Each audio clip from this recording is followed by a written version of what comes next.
غنية اخر غنية للسلاوي اسمها الفي، برايك عم بجرب يقلد فيها الشامي؟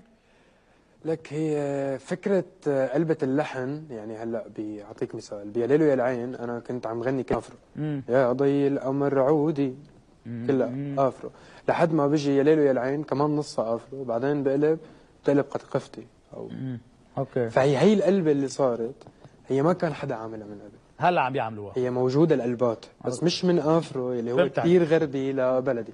سلاوي طبقها حسام طبعا. قلدك يعني؟ قلد اللهجة. اوكي. مش بس هي مش لهجتي. أوكي. مش ملكي. الروح كانت قريبة. قلد الروح. بس أنا بالنسبة لي هذا شيء ممتع، هذا شيء حلو. طيب هذا شيء أبدا ما بضايقني. ينتقد بعض الاندر جراوندز او بعض فنانين اليوتيوب اللي طلعوا اثناء كورونا، ينتقد انه لما غنوا لايف على المسرح نشزوا، كان اصواتهم. هل انت كمان من ضمن كمان بتشبه هذه السلسله اللي على المسرح بتنشز؟ صراحه كون صريح معي، انت عامل حفلتين اليوم، عملت بلبنان وعملت بقطر. عملت كرمت قبل ما تعمل حفلات يعني. أول مسرح بحياتي. شو؟ أول مسرح طلعت كرمت الحمد لله. ما بعرف هلا اللي صار واللي طلع واللي بين انه لا طبعا ما بتنشز.